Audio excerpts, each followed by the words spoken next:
Good evening. 2016 is looking to be a very busy year for the community. A new endowment in Schnellville is being added and an inform that you don't want to miss. But of course, we'll have your local stories, sports, and weather coming up here on the 18 WJTS News.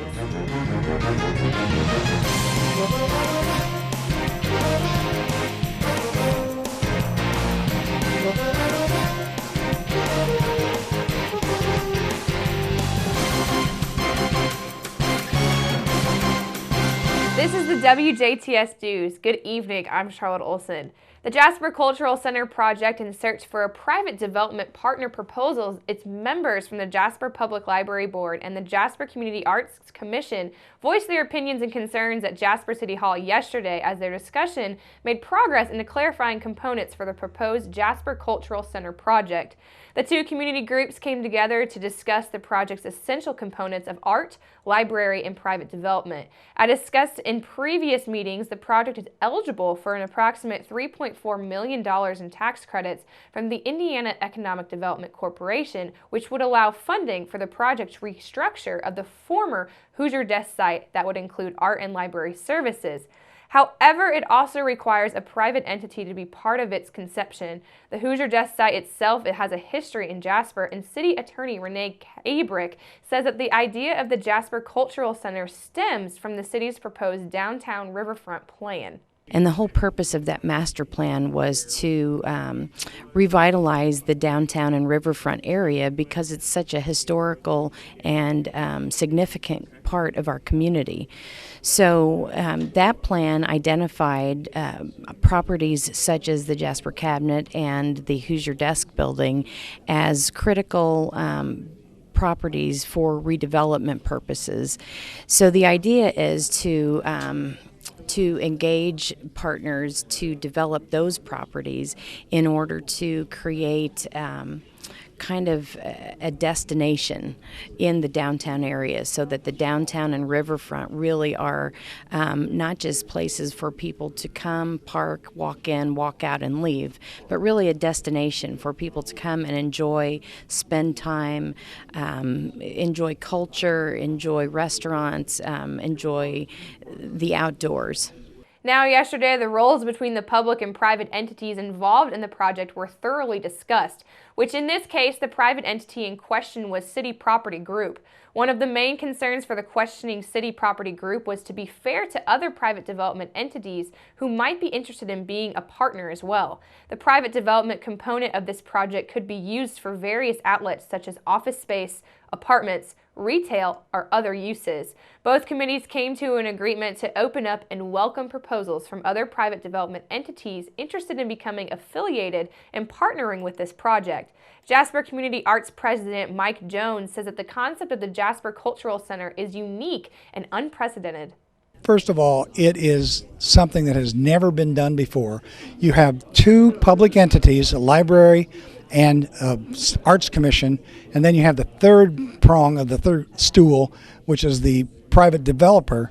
And that's why we got the tax credit for $3.4 million is because it's never been done before, and the state was so excited about it. It revitalizes an old building in an area where the city is heading anyway, and so you've got a number of pluses going for you. Library Director Christine Golden suggested proposals to be sought after and in media entities such as newspapers locally or statewide by the end of the week. Proposals will be due from interested developers by February the 2nd, with a final decision expected to happen in March.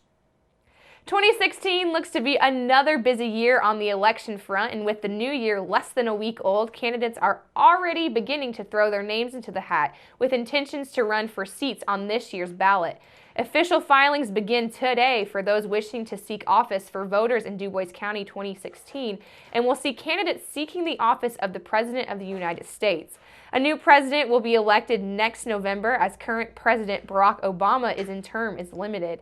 Indiana voters will also choose a U.S. Senator, a U.S. Representative, a state governor, an attorney general, a superintendent of public instruction, and state representatives. The filing period will close at noon on Friday, February the 5th. On May 3rd, voters will select a party ballot and vote for candidates to represent the party in the November 8th general election. In addition to the affirmated offices in Du Bois County, primary ballots include State Representative Districts 63 and 74, County Treasurer, County Coroner, County Surveyor, County Commissioner District 1, and 3 County Council at-large seats. Candidates running for county seats can file their paperwork at the Du Bois County Clerk's Office in the Du Bois County Courthouse. Candidates filing for state and federal positions must file their paperwork with the Indiana Election Division in Indianapolis. Also locally, school board elections will be on the fall ballot, and the filing period for those seats will open Wednesday, July the 27th, and close Friday, August 26th.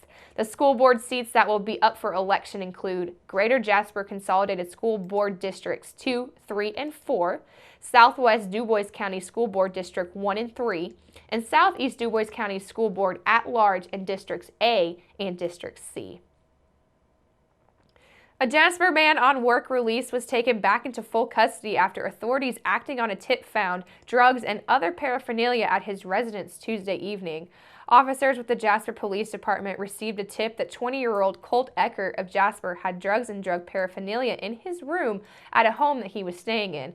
Upon their arrival, police were allowed into the house by the homeowners and learned that Eckert was on work release but did come back to the home on a daily basis.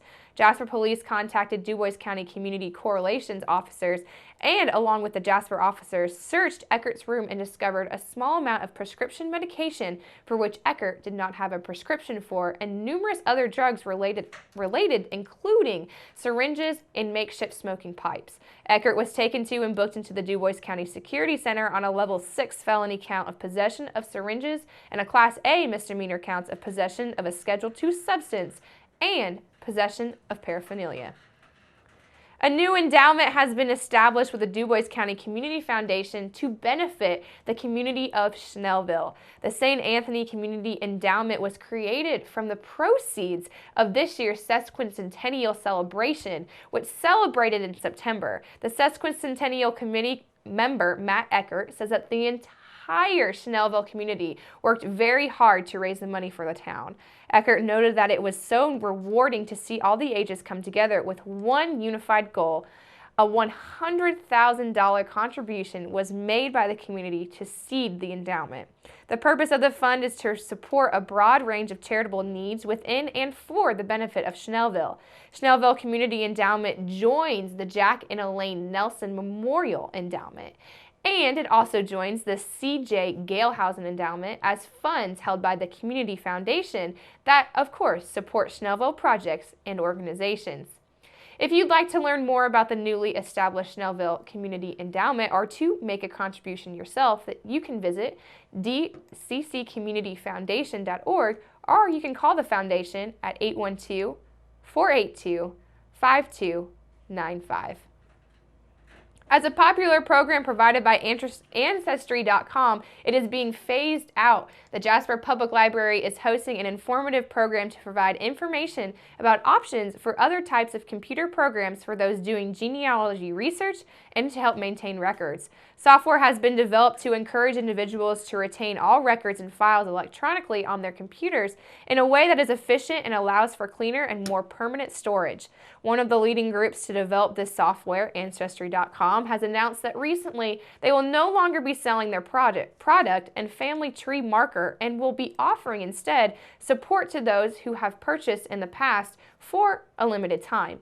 This has caused some very, very hard concerns for those who have invested time in entering family information into the program and will now need to find an alternative way to access their family data.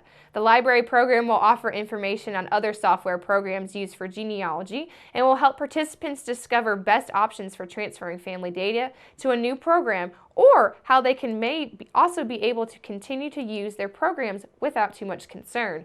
Du Bois County genealogist Kathy Mott will present the program tomorrow, January the 7th at 1:30 p.m. in the library annex meeting room. This class will be open to the general public. However, pre-registration by calling the library at 812-482-2712 is strongly encouraged as seating is limited. The class will be beneficial to anyone using any software program for genealogy or for those interested in finding out more about maintaining family files for research to be done in the future. Up next, we're going to take it to your weather summary.